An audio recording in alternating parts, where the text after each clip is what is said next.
So you keeping well? Okay. I am. Nothing changed for me. I was I was training like a trooper, and actually didn't miss a training session through the whole debacle. And well done.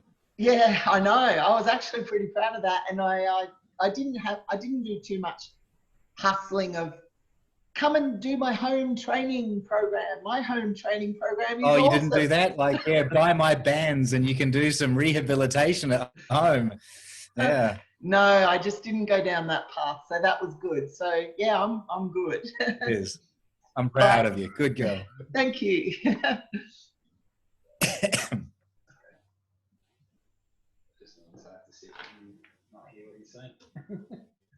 All right.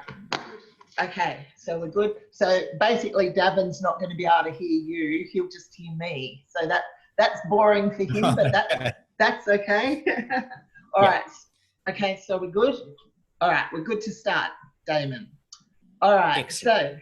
So hi and welcome to my podcast, Damon. Hayhow. It's an honour to be here, Ingrid. Thank you very much for having me. Look, I'll tell you the truth, Damon. I was excited, and when I decided that I was going to do some podcasts, I knew that I definitely have to have you on and have a bit of a chat with you. Get a little bit of controversy in there early on, huh? Why not? Yeah, I like to have a bit of fun. And look, you know, just a lot of my followers on my Facebook fan page figure it out. Some of them will be a little bit familiar with you because occasionally I refer to you, having been that you were a past coach of mine. But for those that are not so familiar, you are the founder and president of Recomp HQ and the architect. Recomp. Yeah, not Recomp HQ. That's actually my brother's. So right. Recomp and architect of Recomposer. Correct, yes. And you have been labelled as a bodybuilder and a power lifter, but I'm not quite sure how you label yourself. Some other people have said that once before in the deep, dark past, yes. I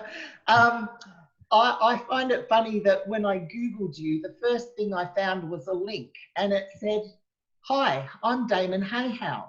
I am bald and not very tall, but everything I say is interesting." And I thought, well, that's totally true. Oh, look, you might be bald, you might not be very tall, but I still think that you're kind of a handsome rooster there, Damon. Oh, thank you. Just the haircut, you know. So I tell you, you know, I then in the website, the first thing that came up was why fitness is shitness. Can you please explain? Yeah, look, it's you know, that's a fairly long-winded. It could be a very long-winded answer, but the gist of it is that the fitness industry is part of the health industry, and its interests are in taking the average person who has a very high likelihood of dying of cancer or heart disease and making them not die of cancer or heart disease. And that's basically the sole outcome that it seeks. It has absolutely no care or concern with your abdominal muscles or how peachy your bottom is or how bulgy your biceps are. It just cares that you're not going to die of anything very soon. So go for a walk 3 times per week. Don't be inactive. Don't eat crappy food, and you're good to go. The fact that you look like crap, feel like crap, and function like crap from the perspective of any kind of athlete is irrelevant, because that's not the job of the health and fitness industry. So the problem is that there's a lot of people out there who don't understand that, and they think that health and fitness is actually the attainment of lean muscularity and high energy levels and athletic capability and all these other things that it isn't meant to be. And so if your expectations are set up here where you're wanting, you know, an amazing ripped athletic physique and performance, and you then use health and fitness methods to try to achieve it, you're going to wind up sorely disappointed, because relative to a good body and athleticism, fitness is actually training for shitness. It is the lowest level of performance you could possibly have before actually being injured or diseased, because the definition of health and fitness is just the absence of illness and injury. So if you're not sick or injured, you've already achieved all the health and fitness that you're ever expected to achieve, and that's the end of it. If you want something more, you need to train for something completely different. So yeah, the point of pointing out fitness is shitness is that all the people who are doing their cardio and their muscle activation and all these other wonderful health and fitness activities in the hope of achieving athleticism, they're actually training in the opposite, in the wrong direction completely. And they're generally going to fail horribly. And that then leads to all of the other problems of drug abuse and eating disorders and injuries and all the rest of it, as people get frustrated and they keep pursuing the wrong path for the wrong outcome. So, Okay. So could you tell the listeners a little bit about, just a little bit about your background, and then a little bit about Recomposer, the software, and what it's designed to do? I think that would be really helpful. Sure. Well, I was actually the pinnacle of health and fitness. I was 56 kilos, absolutely, depressed with my skinniness and my pathetic weakness. I could barely bench press 25 kilos for 9 reps. I couldn't lift the 10th rep with a bar and a 2.5 kilo plate on the other side of it. So I was painfully thin, painfully weak, and therefore the epitome of health and fitness. And so I said, I want to become unfit and unhealthy. I want to become lean, muscular, big, strong, and basically put on a suit of muscular armor to hide all of my insecurities behind, like pretty much every short man bodybuilder does. And so I started training and got right into it, and started following the popular methodologies, and found that A, they didn't make sense, and B, they didn't work very well on me because I'm a naturally skinny, weak person. And so I was fortunate enough to fall in with some very good bodybuilders early on who taught me what hard work was and taught me to do less but do it better, and to actually train to become strong. And I went on within a few years to win the nationals in bodybuilding and set Australian records that still stand 20 years later. And lift some heavy stuff and look pretty decent for 5 seconds, painted brown, covered in oil on a stage. So out of that, I had 1 or 2 disagreements with well-known people in the industry about how things should be done. And 1 or 2? 1 or 2, yeah, maybe a third in there somewhere. I forget now. And so I decided to start my own business, which was called Logic Labs, and say to the world, either sink or swim, succeed or fail. There's a better way to do everything. If no one cares to listen, well, I go broke, and at least I answered the question. And if it works, it works. And so it worked. I sold that business, but in the process, realized that we needed to support the providing of the programs and diets to clients with some kind of technological solution that would also protect the business from trainers who would leave and want to take all of the intellectual property of the business with them. And so I had a background in web systems design and development. So I designed the Recomposer software, and we built that and then licensed that out to other trainers who also needed to do the same thing. And that's where we are today. So. Yeah. Over the course of my career, I've done a few degrees and a few courses and a few, bit of upskilling. But one of the things that I'm really glad that I did was I came along to you and became a Recomp specialist coach. Now, what I really like about that is what the actual criteria was for that. And I'd love it if you could share that with the listeners, and what actually made you come up with that Recomp specialist coach idea, because clearly you weren't happy with the certificate for qualified personal trainer. Yeah, well, that was one of the other things when I started Biologic Labs, was a little bit before that, I'd kind of finally, I had the light bulb moment, and I realized that all of my grievances with the fitness industry were misdirected. It wasn't that the fitness industry was wrong, it was that I was wrong. It was that my belief that the fitness industry meant bodybuilding and bodybuilding training and all the rest of those sorts of things was completely incorrect. It has nothing to do with it.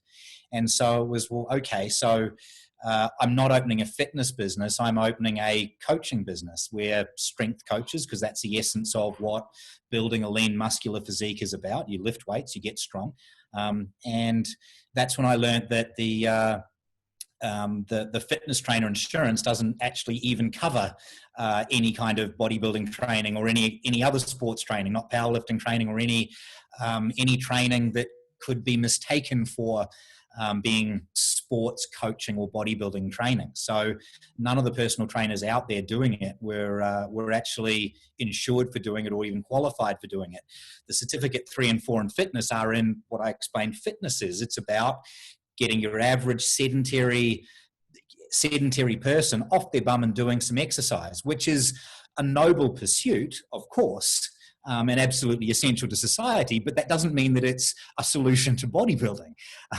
Bodybuilding's a completely different thing, and extreme fat loss, muscle growth, and all those things needed a different insurance product, a different qualification process, and everything else.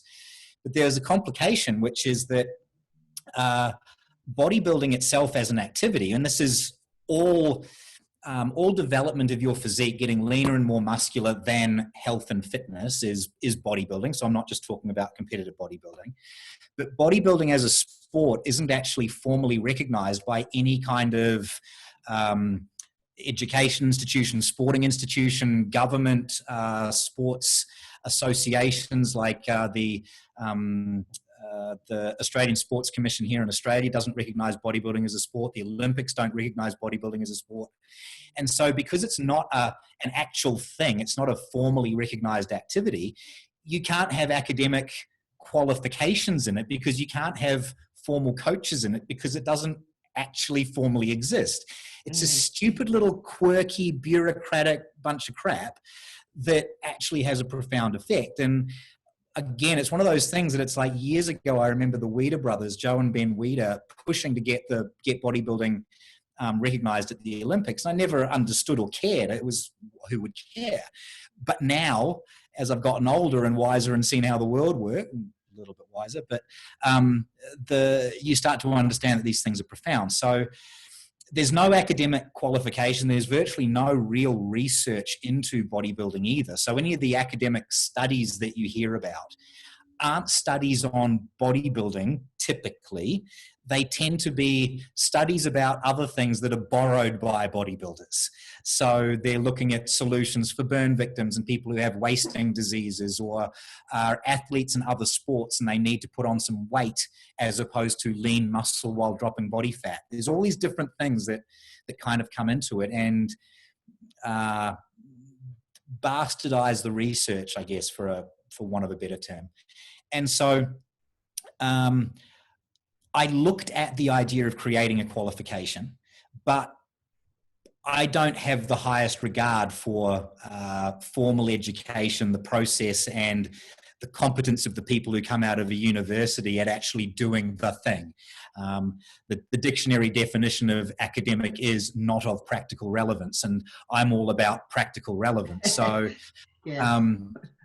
I decided that what was really needed was to give the industry back to the people who were the best at it. And there are some exceptional coaches in Australia and around the world, not necessarily people whose methods I agree with or understand.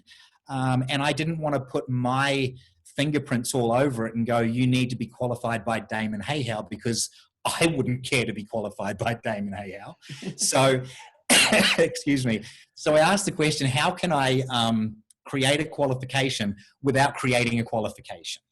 And I basically went, well, there's three core competencies to body recomposition, and one is the training, the second is the diet, and then the third is being able to put diet and training together in order to manifest a change in body composition that was the change that you wanted, not just a random thing happening.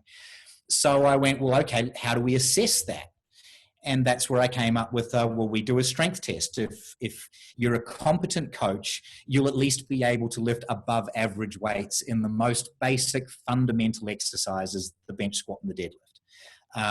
If you are a good experienced coach, you will already know sports nutrition as it pertains to body recomposition. So all of the kinds of usual things that bodybuilders do, that's actually very, very sophisticated sports nutrition. It's way beyond what a lot of sports nutritionists even use. And then you just have to follow a diet and program that you wrote for yourself for a period of time and achieve a substantial change in your body composition. And those are the assessments. So I then went to an insurance company and I said, look, there's this vocation of bodybuilding that actually isn't insured by anyone yet. This is the program that I want to put in place, and this is what the insurance needs to cover. And would you sign off on that and recognize and agree it? And they said yes, and that's where we are today. So we were able to get an insurance product for personal trainers to do bodybuilding coaching and preparation and diet, not on the basis of going to school to learn a bunch of stuff which doesn't actually exist because no one's created that course, but by proving that they have the applied competence to achieve the results. Yeah. And I guess that's why I really like that. That's why I wanted to obtain that qualification, if you like, in that you're no longer just I guess regurgitating textbooks. You can walk the walk and talk the talk as well. And correct. Yeah. It validates that you can do what it's supposed to be, but without actually saying you have to do it the same way as everybody else, because there is more than one way to skin a cat in this case. Yes. And it's a recipe. So if a person puts together a different recipe to me or to somebody else, but they can get the result, I'm kind of, well, the proof's in the pudding. Yeah, that's great. Thanks a lot, because I think that's really informative. And for those that are listening, they can of course jump on your website and have a look at perhaps obtaining that qualification themselves. It's a terrific it's a terrific adjunct to something like a human movement degree, I think. But well, it is. It's only meant for people who practice the craft. Yeah. So they've got to, as you know, there's the prerequisite of having at least 2 years full time as the primary occupation on your tax return, is how we provide the documentary evidence.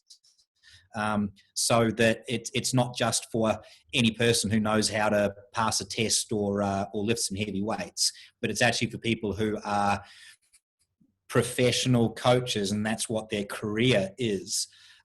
It's not meant to be a qualification for people who just collect titles and pieces of paper. It's meant to just be a practical thing to just go, well, you can't be insured for doing this otherwise. So, you already lift the weights, just get assessed, and then you already train and diet every week anyway. So just get it measured, pass the test. It shouldn't be at all difficult or disruptive to your life. Just show that you know what you're doing. Yeah, sure. Thanks a lot for enlightening. That's great. Thank you for letting me speak. So I thought that something that might be a little bit fun was to play a game with you, Damon. Oh, really? Okay. Yeah. We're going to play a game. Old, so I hope it's not having to lift anything compared to you, because I can't lift what you lift. No.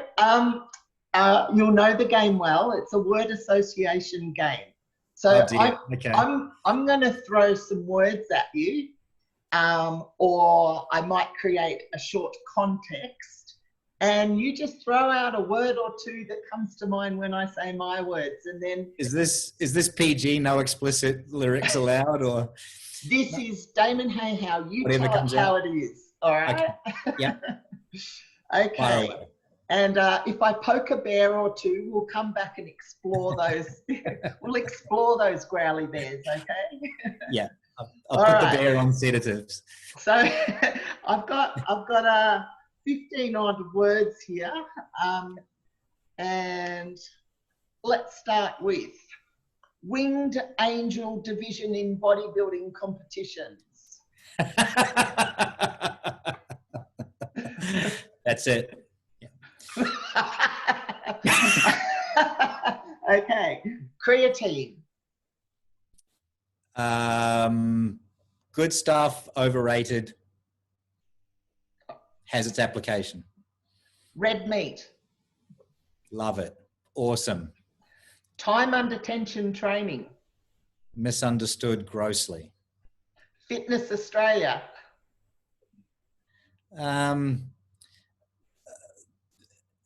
A necessary organisation. Growth hormone bellies. Growth hormone Bellies. bellies. Another shocking misunderstanding. PEDs.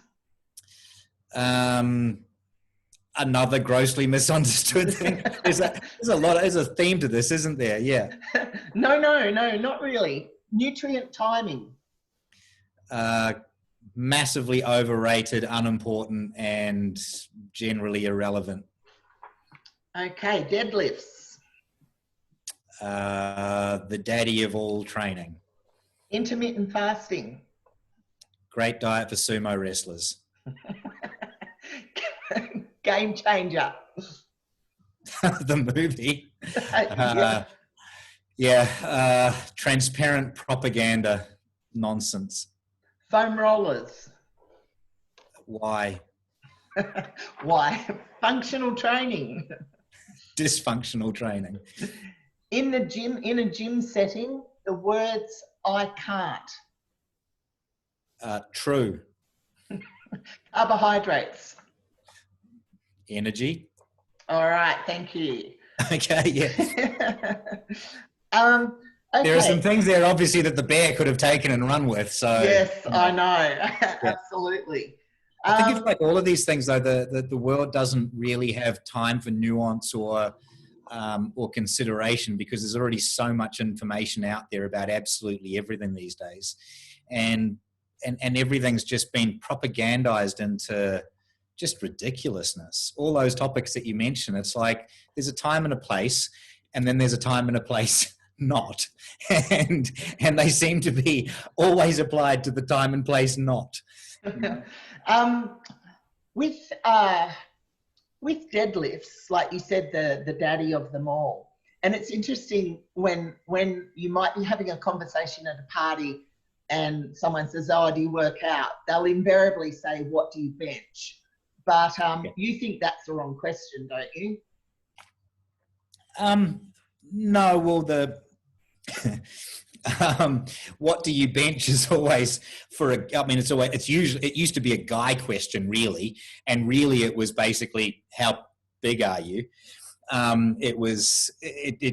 It's just the exercise everybody knows. So as a standard that everybody's done, that's why it was relevant. Is it the best way of measuring strength? I don't think anyone who knows anything about strength would argue that it is. It's a foundational exercise. It's excellent for what it's used for. But if you really wanted to measure the strength of a person, technically, it's like, well, there's a bar on the ground. Can you pick it up? It's not a question of skill. It's a question of just pure raw strength and grit, whether it gets to the top or not. Where every other exercise has a massive element of skill in it. So like the squat or the bench. Yeah. So back when I jumped on board with you, which was, I might add, after a fair bit of research, because I was a little bit fussy over who I was going to work with. Rightly so, after 20 years of seeing, what was around. Yeah, but you know, I wanted someone who had some of the same ideas, the same kind of ethos, but that I needed someone who knew a lot more than me, which you do. But I do recall when you set me up with my initial nutrition, which we collaboratively devised together. I remember you saying something. I don't know if you remember this, but I still remember it to this day, and it's kind of really stuck with me. And that was, I said to you, what happens if I don't stick to my diet? And you said, well, just why wouldn't you stick to the diet? But you said the one thing that I don't want you to do is I don't want you to consume alcohol. And I said, okay, well, I'm not that much of a drinker. That won't be a problem. And you said, I would rather, and this is pretty much a quote, Damon, I would rather that you take chemotherapy drugs than you drink alcohol. Now, that was... I don't think I'd literally say that I'd rather you take chemotherapy, but I would have said something like, alcohol is more damaging than chemotherapy, Yeah, it was something very similar. Yeah. You know, on my page, a lot of the readers do acquiesce to having a wine or two, particularly when stressed or at the end of the week. And I was just wondering if you could just talk through a little bit on your knowledge on just how damaging is alcohol to muscle, Damon? Well, it's been an interesting observation in, literally decades of testing people that acute alcohol consumption just causes the reversal of generally the last 2 weeks to 2 months worth of diet and training results. Understanding that when I say that, we're meaning that we're measuring body composition, not body weight. We're actually measuring the lean mass and the fat mass and how it's changed each week. So we've got a full record of how a person's body is changing, right down to the very, very fine details. And most people want to ask me, well, what mechanism does it cause this reversal by? And it's like, I don't know. I don't care. If it didn't do it, I wouldn't report it. But very, very consistently, if a person's been dieting well, training well, making positive changes to their body, and then they consume even just 2 to 3 glasses of wine, of alcohol, 2 to 3 serves, then typically, and not for absolutely every person, but for the vast majority of people, they will lose 1 to 2 kilos of muscle and replace it with 1 to 2 kilos of fat almost overnight. It makes no sense. It doesn't make it. It's not even physiologically possible as far as I'm aware, but it happens, and it happens consistently. And because we track people's training performance against their muscle mass, we then happen to see, again, coincidentally, we happen to see their performances drop by about exactly the amount we would expect had they really lost that amount of muscle. So it's not a dehydration effect. It's not, it doesn't necessarily show up the day after the test, but sort of a week after, there it is. And it'll take 2, 3, 4 plus weeks to undo the damage. Now, if this isn't an acute sense, so if a person hasn't drunk for months and then they suddenly have a few drinks, then that will happen. If they drink on a regular basis, then their rate of body composition change decreases by around about 90% on what we would expect that person to have achieved otherwise. So it doesn't mean that they cannot make progress, because obviously that would be ridiculous. It does not mean that every time anyone drinks, they always lose another 1 to 2 kilos of muscle and replace it with fat. It happens once. If they drink again, there may be a little bit more. If they keep drinking for a few weeks, we've seen people lose entire years of diet and training in 2 weeks on the booze. We've seen staggering reversals in positive body composition change from drinking. We've also seen some people who do manage to make positive changes to their body while drinking on a regular basis. But like I say, there's nothing that can slow it down more dramatically. From our point of view, the worst thing about this is it means that we can't assess the diet and training anymore. Because when you throw in this extra drug that just drugs the body fat, it's like the anti-anabolic steroid. It's more negative than anabolic steroids could ever possibly dream of being positively. And it means that if we've given you a diet and a training program and we're trying to figure out, is it appropriate and working, but you drink, then we're left going, well, we know that thing is more profound than anything we could do with a diet and training. So now we can't tell you whether the diet's worth doing or anything else. It just leaves you ignorant. So from my point of view, I just go, if you need to drink, I understand that. We live in an alcoholic society, but don't waste your money or my time. It's just not worth it if you keep doing that, because it's literally just, for most people, a complete waste of time. Yeah. It's that bad. Yeah. So, yeah. But again, it's, excuse me, my partner many years ago, she would drink a couple of times per year and she would know exactly what it was going to do. And she would just be like, yep, I'm going to go out, I'm going to drink, I'm going to party. It's going to take me at least 4 to 6 weeks to fix the damage from what I'm going to do at that one night where I'm going to have some drinks.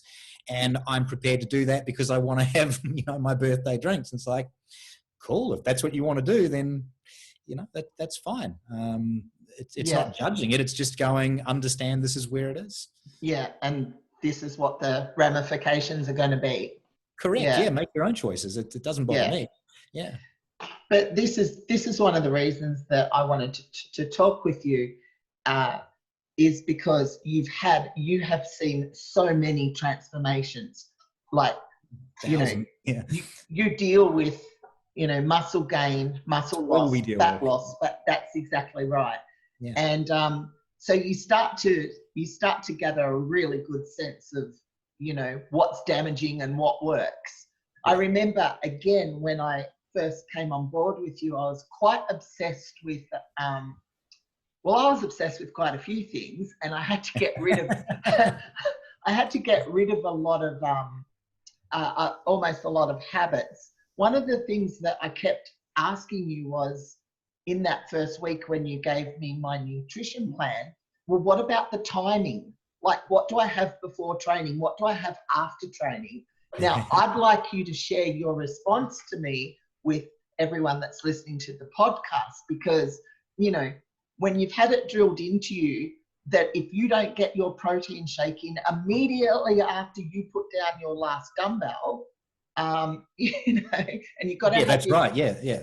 You're going to lose the window of opportunity, and your entire year's progress will be lost because you were 5 minutes late. Yeah, exactly. So tell me more about this. Why do you, because even in the word game, I said nutrient timing and you say irrelevant. Well, that would upset a lot of people. Yeah, a lot of what I say upsets a lot of people. But, where do I attack this one from? The thing is that the fact that you put the food in your mouth at that particular time speaks nothing to what's going into your bloodstream at any particular time. You've got no idea what's going into your bloodstream. I talked to a vegetarian, and the steak that I ate 20 years ago is still digesting in my stomach now. So I don't know, and I don't care.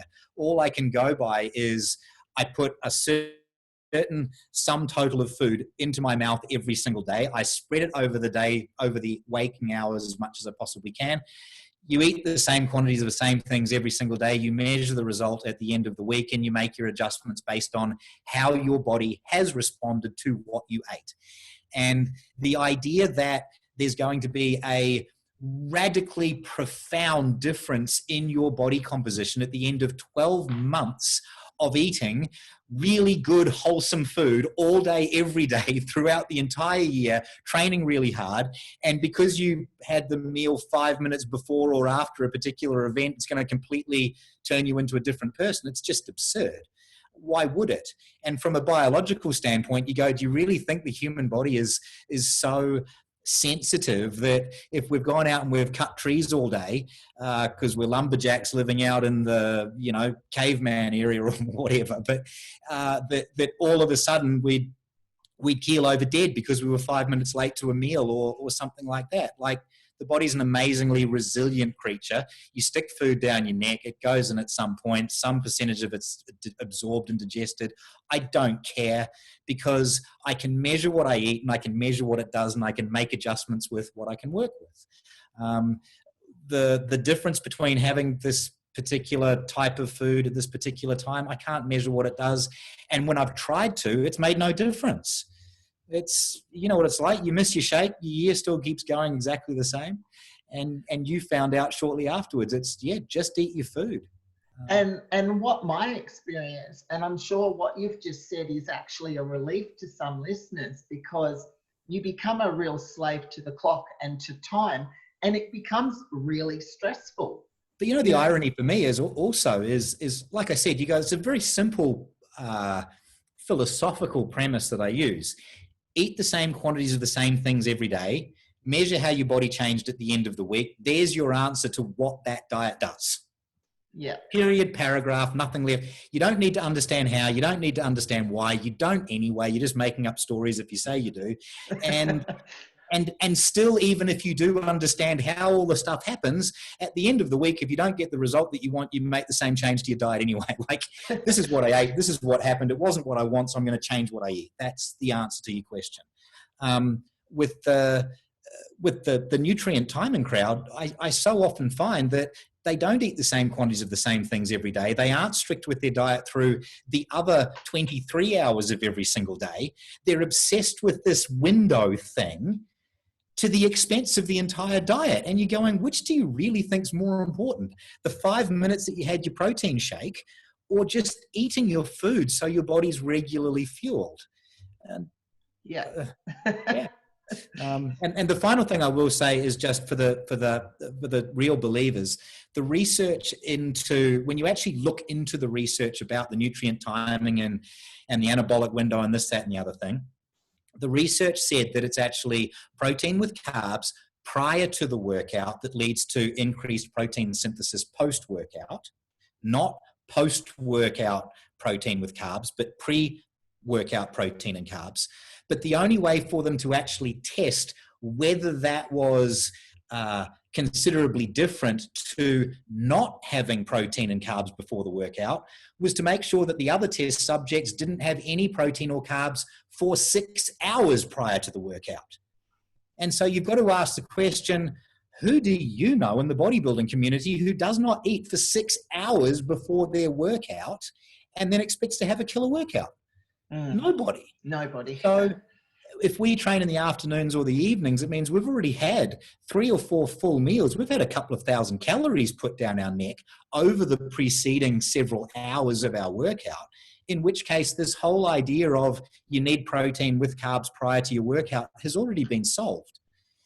So, I can argue the point from any direction that you want to. It's just, but yeah, I go with the simple one. Eat your food, shut up. Yeah, well, so that leads me to a query. What do you as a coach actually say to people that say, I'm struggling with my diet? How do you deal with that, and what do you say to them? How are you struggling, and how do we make it work? Yeah. It's as simple as that. It's I've often said it's the same with training as diet, that the best program in the world that you cannot follow is not the best program in the world. It's an academic irrelevance. So if you need to make compromises to make something work for a certain person, then those are the compromises that you make. If you can say to them, this is probably a deal breaker compromise in some cases, but let's do it and see. Yeah. And usually for most people, it's one of those things of, you know, we've got, my favorite example is the chocoholic clients, where it's like they keep on cheating on their diet with chocolate. It's like, okay, well, let's make sure that you have to eat an amount of chocolate every single day. Yeah. And I don't think it's a great idea, but let's measure it and see what happens. And so you put the chocolate in their diet every day, and suddenly they're strict to the whole diet. And it might go a lot better than it was going before. So then you go, okay, could we pull a little bit of the chocolate out? You pull a little bit of the chocolate out, the results double. And all of a sudden the person goes, oh, there's a payoff to not having the chocolate in my diet. Let's try a week without the chocolate. And then, you know, let them make the judgment call at what point it's worth it. But that's really important when it comes to being able to stick with a plan, is to give the person the reins to kind of dictate their nutrition anyway. 100%. Yeah. You know, I've always been about that. It's like, you know, I've got the food I eat. I wouldn't expect anybody to eat what I eat. You know, I've got a macronutrient target and a calorie count that I want to get you to. Here's the calculator in front of you. We'll build the diet together. You tell me what you want to eat. We'll massage it around until the numbers fit what I want, and the food and the day fits what works for your life. And let's just measure it and see. We'll make adjustments from there. Yeah, and that can be a bit of a hard concept though for prospective clients, because they do sometimes have a tendency to say, no, you just tell me what to eat. Yeah. And it's not the best way, probably. It's probably better if they are the driver and you guide them. Again, the analogy I use is for guys going, you know, imagine you go into a suit shop to buy your first suit. You've got no idea what a lapel is, or what double-breasted or single-breasted is, or anything else like that. And when the tailor says to you, what do you want? You're like, it's all French to me. So the tailor goes and grabs a 3-piece double-breasted suit, puts it on them, doesn't fit, doesn't matter, just goes, there you go, here's a starting point. What don't you like? And let the person go from there. So if a person says to me, I don't know, I go, okay, well, here's an example diet. It meets the calorie count that I want. These are the foods that make it all up. What don't you like? And if they go, I like all of it, go, great, give it a try for a week. Come back to me in a week or a day and say, can't eat that anymore, it's awful. And we'll make a change. But just try it on. Yeah, it's fine. Yeah. So given that you are a body transformation expert, someone called me it, so therefore I am. Yeah, I did something once, someone called me an expert. So, you know, for those that are listening and are wanting to create some significant changes, what do you see as the major key ingredients for results? Training.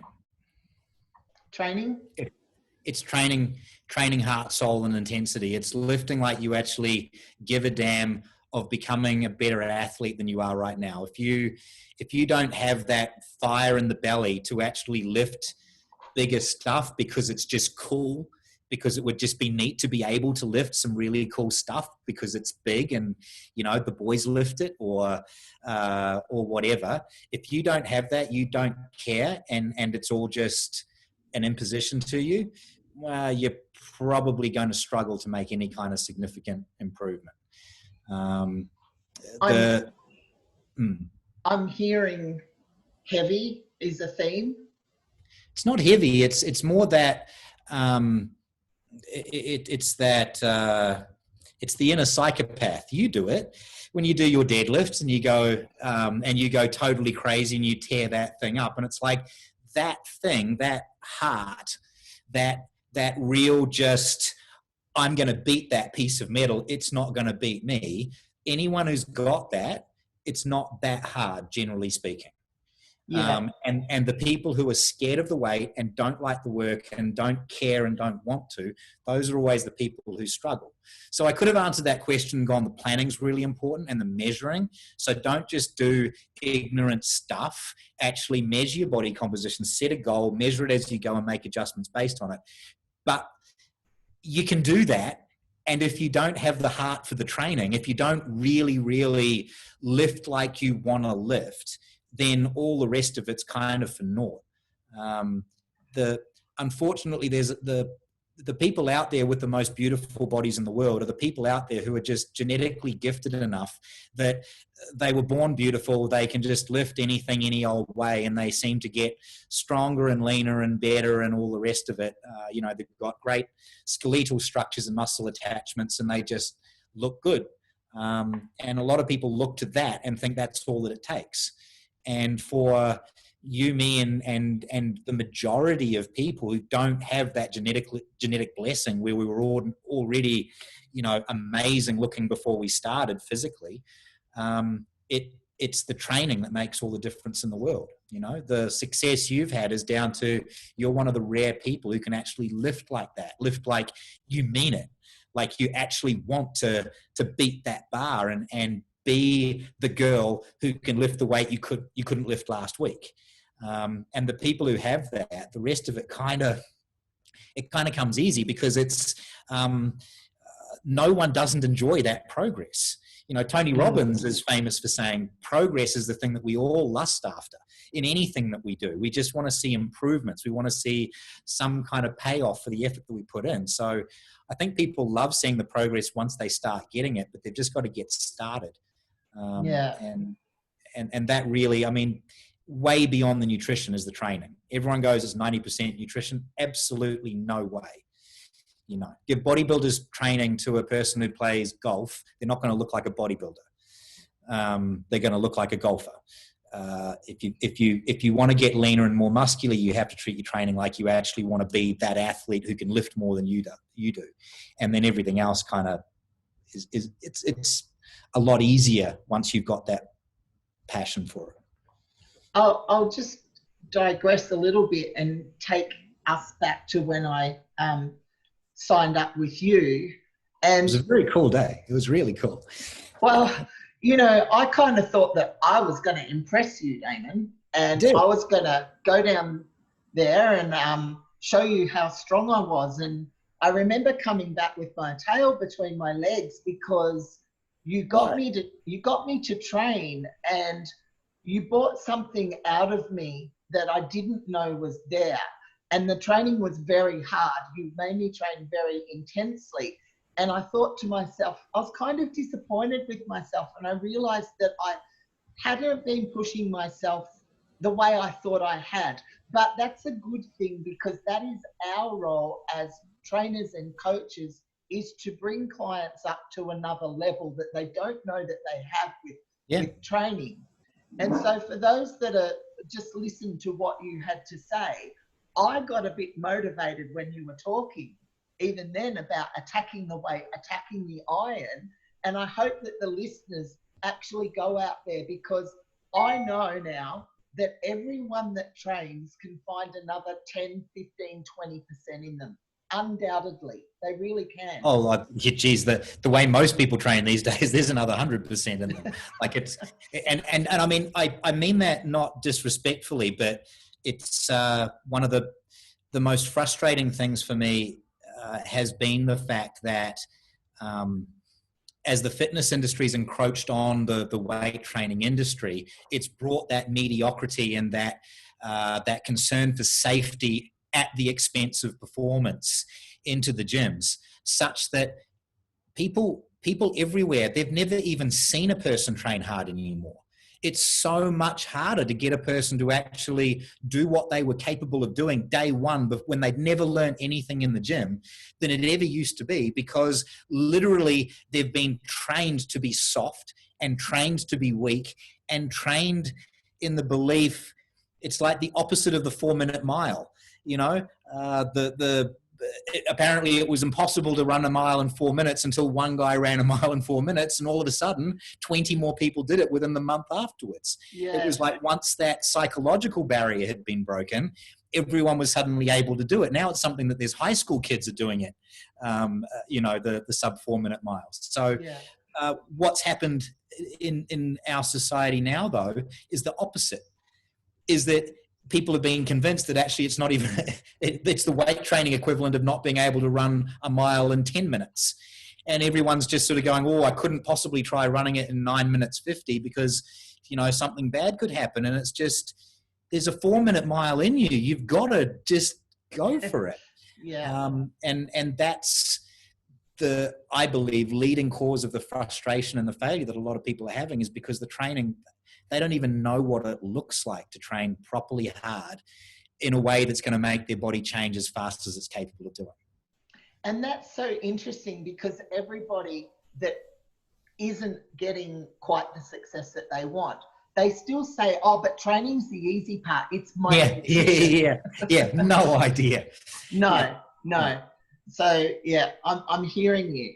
Now I'm gonna go somewhere with a question that I promised some of my followers, because they wanted to know. And what's really interesting with this, Damon, is that I ran a powerlifting little seminar on Zoom, and oh my gosh, I got asked a curly question, and I said to her, oh, that's really interesting. Sounds like you train the way that I used to train. Who's your coach? And she happened to say Amy. And I said, oh, right. And then I said, and you're considering going an polar opposite way.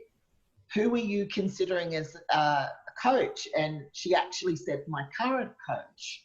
And I said, oh my goodness, you're in exactly the same dilemma as me. Now, this is a really, I'm still torn with this, and I know that this will frustrate you a little bit, but can you talk a little bit about training to failure versus training for powerlifting based upon very carefully constructed percentages? Sure. This is going to be very interesting for a lot of people that follow me, Damon. They're really interested in your answer.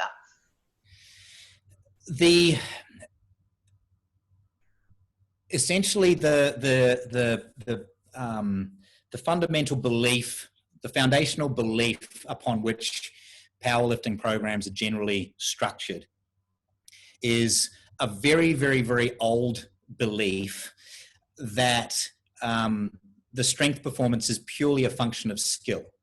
It comes from back at a time when the medical community generally worked with the philosophy that the human body doesn't actually fundamentally alter itself physically, as in grow new muscle tissue, etc., etc. It's all just the application of skill. So if you train to be a 100-meter sprinter, you don't actually get faster. The muscles don't actually learn to contract faster. The fibers don't change to faster twitch fiber types. You just become more skillful at how you stride, and that's how you become faster, right? We know that's not true now. We know that you actually can make muscles train to contract faster, and so on and so forth. The powerlifting programs of old tend to be based, one, on that belief. So they're very, very against ever training to failure, because all training is just about training for skill. And now, if your belief system is that you're training to just develop skill, that's all that you're doing, then yes, at some point you need to put some heavy weight on your body. You never need to do more than 5 reps set, because why would you do reps anyway? That's not what you're training for. And you'd never ever want to go beyond that limit at which you can use absolutely textbook perfect technique. So you should never ever go to failure, because they would see that as training for bad technique, the point at which the technique breaks down a little bit. Yep. Now, that's sure. I don't agree with that philosophy. My belief system is the body's an adaptive organism, and it does grow muscle tissue, and the more muscle tissue you have, the more weight that you can move. And so in order to do that, one of the principles I believe in is your training needs to make sense for what you're trying to achieve. If you don't understand why you're doing what you're doing, then when it doesn't work, you can't be surprised, and you can never figure out a way to improve it or actually get the result that you want, because you never even understood why you were doing what the hell you were doing in the first place. Makes sense to me. Right. So it's very, very important that you can go, I am doing this because this is what I want to happen. I'll quickly also put in there, there's within the same philosophical circles as the idea that powerlifting is training for skill, is that bodybuilding's training for hypertrophy. And you'll notice they like using this very complicated word, hypertrophy, instead of growth. And that's because not all hypertrophy is growth. Hypertrophy just means an increase in the size of the cells. So if you go from a low carb diet to a high carb diet, you get hypertrophy in every cell in the body. Does that mean that you grew? Not in what you or I mean. We go, yes, I enlarged, but I just swelled up. I've still got the same amount of muscle. I'm not a better athlete. It doesn't mean that if I keep eating carbs next week that I'm going to grow that muscle again. You know, I'm going to add another 2 or 3 kilos. So a lot of the hypertrophy training, again, is done with 8-week studies on how can we get as much, essentially, inflammation and glycogen into the muscles as possible in a short period of time, because that's what all the studies are for. And so the hypertrophy training that you hear about is volume-based again, because do a bunch of volume, get a bunch of inflammation, get a bunch of swelling in the muscles, and yeah, you'll get a measurable increase in the size of the cells. But does that mean that you'll get as much muscle in 52 weeks, in another year's time, as you could have had you trained to actually grow muscle that lifts more? So I kind of work this middle ground where I go, I don't want to train for hypertrophy. I don't want to just swell my muscles up and constantly spend my time keeping them swollen to the same level when it's at the expense of ongoing progress. I look at most bodybuilders and go 10 years of drug abuse and hypertrophy training, and they're the same size they were 10 years ago. That's not effective training by my standards. And then I look at powerlifters and I see 10 years of training and they can bench squat and deadlift 5 kilos more than they could 10 years ago, because their skill is basically at the ceiling that it gets to, and the training's not efficient for growing muscle, just as the hypertrophy training's not efficient for growing muscle. So my philosophy for training is I want to train to stimulate the body to be able to lift heavier stuff. And that means I'm going to, if I want to bench press 200 kilos for a set of 10 reps, let's say 140 kilos for a set of 10 reps, and the best I've ever done is 5 reps, then I'm going to attack my 140 kilos today like I want to do the 10 reps today. Why would I do 4 sets of 3? It's like, if I can already do 5 and I want to do 10, why am I stopping? It doesn't make sense. I don't need to practice my skill. I want to be the guy who can do 10. So I'm going to try to punch out as many as I can until the weight stops me. Yeah. And when I punch out as many as I can and the weight stops me, and let's say I just get my 6th rep up, then I can go, awesome. Last week I could do 5 when I was doing everything I could to get as many as possible. This week I could do 6. That's progress. So now I've got confirmation that my training's working, and it also makes sense. I'm training like I want to do 140 for 10. I've structured my program and I've just gone up another step closer. That's success. And it's immediate. And because I know by training to the limit of my ability, I know every week exactly where the limit of my ability is, then as soon as it starts to flatten off for whatever reason, then I can go, this isn't good. I need to make a change. Maybe I need more sleep. Maybe I need more food. Maybe I need to back off on my training, restructure the program, whatever it is. As soon as the progress dips off, I can make a change, which means that all of the things that we hear about, recovery and overtraining and all of these sorts of things, I throw all of them out. I don't care. I don't know how to measure recovery. I don't know what it means. I mean, I know what it means, but it's just like, I care about progress. I can measure whether I'm making progress because I always train to the limit of my ability. And if the limit of my ability stops going up, then I make a change in my program to make sure it keeps going up, philosophically. Now, to do that, what I very quickly find is I can't do 6 sets of squats 4 days per week. I find that out on the second workout. And people will, and I get the criticism from the powerlifters where they just go, your training can't work because you just get injured. And it's like, well, I'm not injured. Why would I get injured? And they go, because if I trained to failure and did squats 4 days a week, then I'd get injured. And it's like, well, of course you'd get injured if you did squats 4 days a week to failure. Don't do it 4 days per week. Oh, but then I'm not doing volume. To which I go, why do you need volume? And they can't answer that. It's just, well, you just do. And it's like, well, I don't do any volume. I do 1 set once a fortnight and my strength goes up. If I try doing more than that, then it doesn't. So why do I need volume? Because you do. But I don't use volume and I do make progress. Why do I need volume? They can't answer it. And it's because I measure it and I just go, you know, this is the application of the scientific method. It's not borrowing results from someone else doing something else somewhere else. It's going, I'm testing me.